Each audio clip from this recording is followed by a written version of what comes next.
Welcome to our programme. The European Union, and especially its Mediterranean member states, have to cope with an enormous influx of illegal immigrants coming from Africa, the Middle East, Asia and Latin America. One of the countries that carries the burden the most is Malta. We're here at Halfar Camp for Illegal Immigrants to investigate the issue. In 2005, more than 1,800 illegal immigrants reached Malta by boat. In a country with a population of just 400,000 people and an area of 316 square kilometres, proportionally this figure is enormous. It has remained as high in 2006 and 2007. Each illegal immigrant arriving in Malta represents the equivalent of 1,129 arriving in Germany, or 1,749 in France, almost 1,600 in Spain, or 1,500 in Sweden, as you can see on your screen. Simon Busuttil, Maltese member of the EPP-ED group, is familiar with this problem and works on this issue in the European Parliament. Mr. Busuttil, why is Malta so vulnerable to illegal immigration?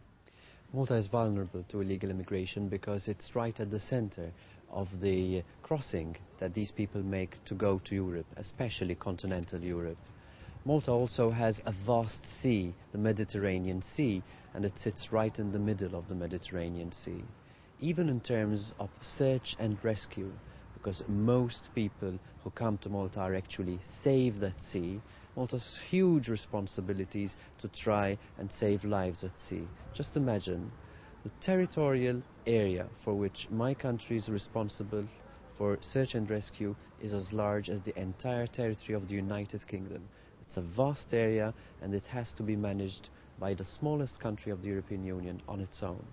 Does Malta receive any assistance in terms of search and rescue operations from neighbouring countries or the EU itself? Well, this is where the EU Frontex agency, which is responsible for the external borders of the European Union, comes in. Frontex is trying to coordinate help for vulnerable countries in the south, including Malta, but not just. Let's not forget Spain and the Canary Islands, Italy itself, but also Greece. Unfortunately, member states need to give assets to these agencies to be able to organize patrols and monitor the area. Unfortunately, member states have not really delivered on the promises that they have made. Now, last year Parliament passed a resolution establishing rapid intervention border teams. Is this a short-term solution? Rapid border intervention teams are an emergency issue. What we need is a coherent policy that helps the Union deal with the problem of immigration in all its entirety and not just in emergency situations. True, in the case of Malta, we have had to learn how to live in an emergency situation and to manage a crisis, which we can easily see here around us, people also having to live in tents. So the border intervention teams are a good step forward, but clearly they are not enough. A common immigration policy, would that provide a long-term solution? Yes, it would go a long way. A common European policy is required because what we have here is a problem that is a problem of all of us. It's a problem that cannot be solved by one single individual country acting on its own, more so the smallest member state of the European Union.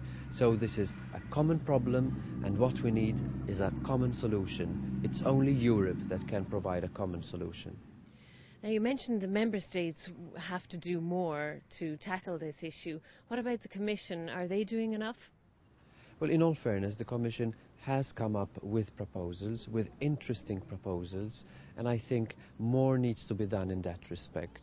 But more importantly, more responsibility needs to be shouldered by the Council and especially by the individual member states to act together and cohesively on this issue.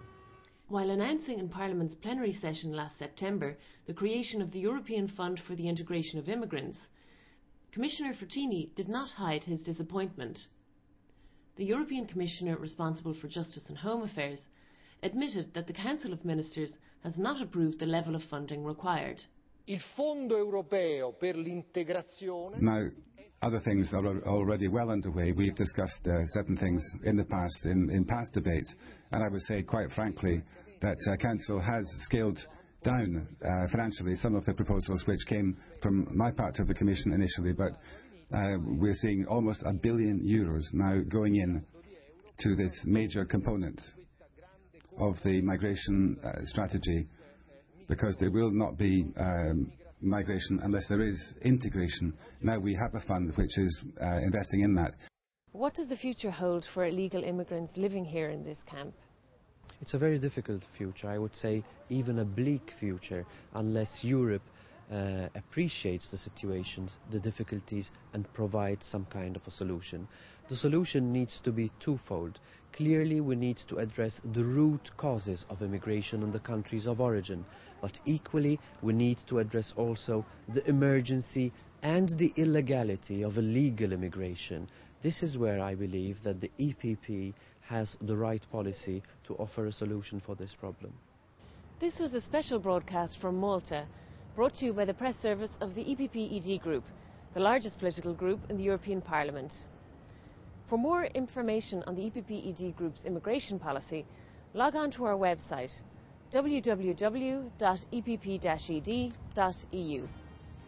See you again soon.